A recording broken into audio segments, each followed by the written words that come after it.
हनुमान जी के जन्म स्थान पे हनुमान चालीसा सुनने पर एक हनुमान भक्त को पीट दिया गया है।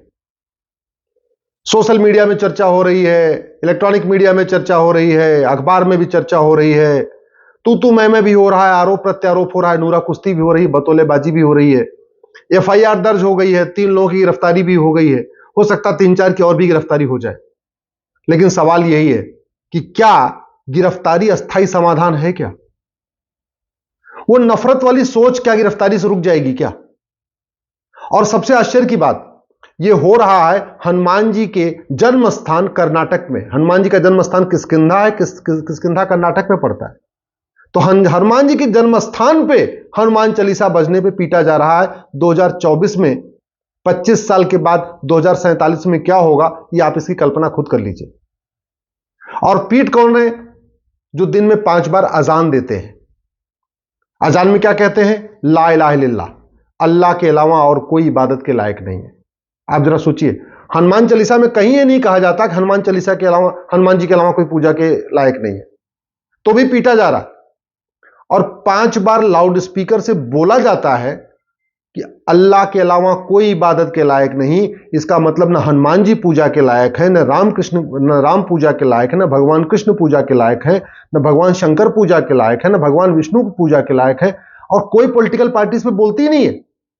कोई नेता, अभिनेता, लेखक, बुद्धिजीवी, पत्रकार, कलमकार अजान पे बोलता ही नहीं है, जबकि अजान में साफ साफ कहा जा रहा है। अभी एक कोई राम भक्त कह दे ना कि राम के अलावा और कोई पूजा योग्य नहीं है, देखिए हंगामा हो जाएगा। कोई शंकर जी का भक्त कह दे शंकर जी के अलावा कोई पूजा के लायक नहीं है, हंगामा हो जाएगा। न जैन कहते हैं कि भगवान महावीर के अलावा दूसरा कोई पूजा के लायक नहीं, न कभी बौद्ध कहते हैं कि भगवान बुद्ध के अलावा दूसरा कोई पूजा के लायक नहीं। सिख कभी नहीं कहते कि गुरु ग्रंथ साहिब के अलावा और कुछ भी पढ़ना हराम है और भी किसी की पूजा करना ठीक नहीं। शैव कभी नहीं कहते शंकर जी के अलावा दूसरा कोई पूजा के लायक नहीं। वैष्णव कभी नहीं कहते कि भगवान विष्णु के अलावा कोई पूजा के लायक नहीं। देवी के जो उपासक हैं, शक्ति के उपासक हैं, वो कभी नहीं कहते कि देवी के अलावा दूसरा कोई पूजा के लायक नहीं। हनुमान के भक्त कभी नहीं कहते कि हनुमान जी के अलावा कोई पूजा के लायक नहीं। कृष्ण के भक्त भी कभी नहीं बोलते केवल कृष्ण ही पूजा के लायक है, दूसरा कोई नहीं। लेकिन दूसरी तरफ लाउड स्पीकर से 5 बार बोला जाता है कि ला इलाहा इल्लल्लाह, अल्लाह के अलावा कोई पूजा के लायक नहीं है। और इसके बावजूद न अजान बोलने पे कभी पाबंदी लगाई गई है, न अजान बोलने पे कभी एफआईआर दर्ज होती है, न कभी अजान बोलने वालों को कोई पीटता है। दूसरी तरफ हनुमान चालीसा, जिसमें कहीं किसी रिलीजन का विरोध नहीं है, किसी धर्म का विरोध नहीं है, कहीं यह नहीं कहा गया है कि हनुमान जी के अलावा कोई पूजा के लायक नहीं है, वो हनुमान चालीसा पढ़ने पे, हनुमान चालीसा सुनने पे लोगों को पीटा जा रहा है। और 2024 में यह अस्थायी समाधान एफआईआर नहीं है। अस्थायी समाधान है सबसे पहले गुलामी के नाम खत्म करिए। भारत में एक कानून बनाइए, गुलामी के नाम जो चल रहे हैं, बाबर, हुमायूं, तुगलक, गजनी, गोरी, हुमायूं, इनके नाम पे जो सड़क मोहल्ले चल रहे हैं, इनको मिटाइए। एक कानून बनाइए, जितने गुलामी के निशान है, काशी, मथुरा, भद्रकाली, भोजशाला, अटाला, सबको वापस करिए। एक कानून बनाइए, अब भारत में गुलामी की शिक्षा नहीं चलेगी। ये मुगलों ने जो मदरसा शुरू किया था, ये मदरसा कंप्लीट बैन होगा।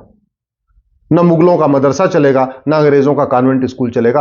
भारत में केवल वैदिक शिक्षा चलेगी, गुरुकुल शिक्षा चलेगी, समान शिक्षा चलेगी। और 10वीं तक सबको एक समान, एक जैसा सिलेबस पढ़ाया जाएगा। ये 1 नेशन 1 सिलेबस होगा, 1 नेशन 1 करिकुलम होगा, जैसा चीन में है, जैसा अमेरिका में है, जैसा जापान में है। यह इसका अस्थायी समाधान है। गुलामी का जो शरीयत एक्ट है 1937 का बना हुआ, उसको खत्म करना पड़ेगा। यूनिफॉर्म सिविल कोड लागू करना पड़ेगा। और यूनिफॉर्म सिविल कोड भी भारत की संस्कृति के अनुरूप, अमेरिका या अरब या कुवैत के कल्चर के अनुसार नहीं, भारत की संस्कृति के अनुरूप वसुधैव कुटुंबकम की भावना होना चाहिए। ऐसा यूनिफॉर्म सिविल कोड हो जो वसुधैव कुटुंबकम को बढ़ाए, नारी तू नारायणी की भावना को बढ़ाए, यत नारस्ति पूज्यते रमन्ते तत्र देवता की भावना को बढ़ाए, सर्वमंगल मांगल्य की भावना को बढ़ाए, जो भेदभाव न करे महिला पुरुष में, सबको एक समान अधिकार दे और महिलाओं का सम्मान करना सिखाए। ये शरीयत एक्ट कर क्या रहा है? जब तक शरीयत एक्ट चल रहा है तब तक वो दिमाग भी शरीयत वाला चल रहा है। दिमाग तब ठीक होगा। पेट में कोई भी बच्चा न जिहादी होता है, पेट में कोई भी बच्चा आतंकवादी नहीं होता, पेट में कोई भी बच्चा अलगाववादी नहीं होता। जो कुछ सीखता है बच्चा पेट पैदा होने के बाद सीखता है। सीखता कैसे है? आंखों से जो पढ़ता है, मुंह से जो भोजन करता है, कान से जो सुनता है, उसी के अनुसार उसका व्यवहार बनता है। तो सरकार को आंखों से क्या देखना चाहिए, क्या नहीं देखना चाहिए, इसको कंट्रोल करने के लिए कानून बनाना पड़ेगा। कान से क्या सुनना है, क्या नहीं सुनना है, उसको कंट्रोल करने के लिए कानून बनाना पड़ेगा। ऐसी कोई किताब अगर है जो भारत की संस्कृति के अनुरूप नहीं है, भारत की सभ्यता के अनुरूप नहीं है, वसुधैव कुटुंबकम की भावना के अनुरूप नहीं है, उस किताब को बैन करना पड़ेगा, और कोई तरीका नहीं। अगर वास्तव में इस सोच को खत्म करना है, जिहादी सोच को, जो हनुमान चालीसा सुनने के बाद भड़क जाती है, उस सोच को खत्म करना है, घुसपैठ के खिलाफ कठोर कानून बनाना पड़ेगा। 5.5 करोड़ घुसपैठी आ चुके हैं, यानी ऑस्ट्रेलिया के लगभग 3 गुना घुसपैठी है भारत में। ऑस्ट्रेलिया की जनसंख्या 2 करोड़ है, भारत में 5.5 करोड़ घुसपैठी है। कनाडा की जनसंख्या 4 करोड़ है, भारत में 5.5 करोड़ घुसपैठी है। कनाडा के 1.5 गुना घुसपैठी भारत में बैठे हुए। अगर नहीं कठोर कानून बनाया तो याद रखिए 2024 में तो अभी हनुमान चालीसा सुनने पे, हनुमान चालीसा पे स्पीकर पे ऑन करने पे पीटा जा रहा है, 2047 तक आपको घर के अंदर भी पीटा जाएगा। आपको अगर वास्तव में विदेशी सोच को कंट्रोल करना है, भारत की संस्कृति को मजबूत करना है, सनातन धर्म को आगे बढ़ाना है, तो आपको जनसंख्या नियंत्रण कानून बनाना पड़ेगा। हम दो, हमारे दो, सबके लोग, सबके दो, इसको मैंडेटरी करना पड़ेगा। दूसरा कोई तरीका नहीं है। इस समय 3 करोड़ बच्चे हर साल पैदा हो रहे हैं, इसमें 1 करोड़ अवांछित बच्चे हैं। अवांछित का मतलब वो चौथे, 5वें, 6वें, 7वें, 8वें, 10वें, 12वें, 14वें, 16वें बच्चे हैं। हमें नहीं चाहिए, हमें केवल 2 ही पर्याप्त है। हमारे पास 2% जमीन है, 4% पानी है, जनसंख्या दुनिया की 20% हो चुकी है। क्यों नहीं जनसंख्या नियंत्रण कानून बनना चाहिए? और जनसंख्या नियंत्रण कानून कठोर, जो हम दो हमारे दो को मानेगा वो भारत का कहलाएगा, भारतीय नागरिक बना रहेगा। जो हम दो हमारे दो नहीं मानेगा उसकी नागरिकता खत्म होगी, वोटिंग का राइट खत्म होगा, सारी सरकारी सुविधाएं खत्म होगी, न वो वोटिंग कर पाएगा। भारत में रहेगा तो, लेकिन उसको न बिजली का कनेक्शन मिलेगा, न पानी का कनेक्शन मिलेगा, न बैंक में खाता खुलेगा, कुछ नहीं होना चाहिए। नागरिकता खत्म, तब जाके जनसंख्या नियंत्रण कानून सफल हो पाएगा। अगर वास्तव में हम इस जिहादी सोच को रोकना चाहते हैं, हमें नशा तस्करी के खिलाफ कठोर कानून बनाना पड़ेगा, क्योंकि ड्रग स्मगलिंग का पूरा कंजम्पशन कहां हो रहा है आपको पता है, और ड्रग स्मगलिंग का कारोबार कौन करता है ये भी आपको पता है। ये जो ड्रग स्मगलिंग के कारोबार से पैसा आ रहा है वो इस अलगाववाद में खर्च हो रहा है, आतंकवाद में खर्च हो रहा है, जिहाद फैलाने में खर्च हो रहा है, मजहबी उन्माद फैलाने में खर्च हो रहा है, नफरत के स्कूलों को फंडिंग उसी से होती है, जो नशा तस्करी का पैसा आता है।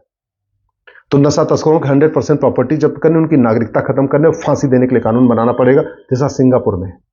अगर हम चाहते हैं ये जिहादी सोच खत्म हो, ये जो अलगाववादी सोच खत्म हो, तो हमें संविधान में उन चित्रों को फिर जोड़ना पड़ेगा। संविधान में भगवान राम के चित्र को वापस जोड़ना पड़ेगा, भगवान कृष्ण के चित्र को वापस जोड़ना पड़ेगा, भगवान महावीर, भगवान बुद्ध के चित्र को वापस जोड़ना पड़ेगा, हनुमान जी के चित्र को वापस जोड़ना पड़ेगा। और प्राइमरी में रामचरितमानस सबको पढ़ाना पड़ेगा, रामायण पढ़ना सबके लिए अनिवार्य करना पड़ेगा, भगवत गीता पढ़ना सबके लिए अनिवार्य करना पड़ेगा। प्राइमरी में पूरे देश का सिलेबस एक समान हो, सेकेंडरी में पूरे देश का सिलेबस एक हो, समान हो।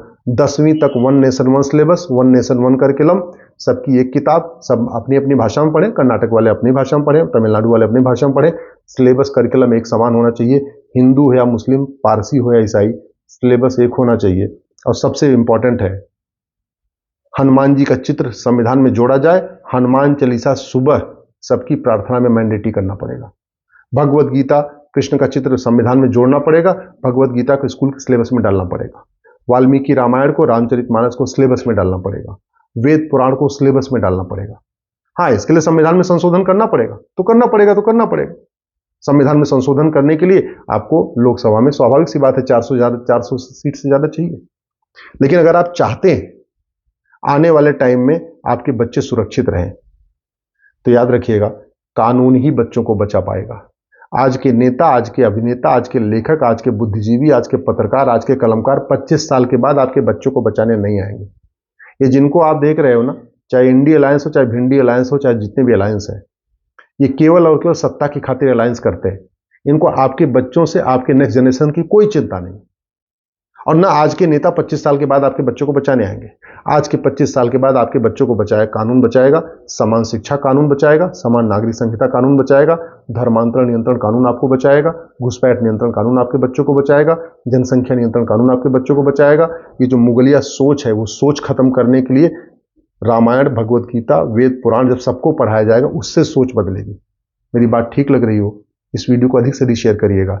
और अपने जिस पॉलिटिकल पार्टी को वोट देते हैं, उससे पहले एक बार पूछिएगा कि आप संविधान में संशोधन करोगे कि नहीं करोगे, इन कानूनों को आप बनाओगे नहीं बनाओगे, और जो कानून ना बनाए उसको वोट बिल्कुल मत करिए।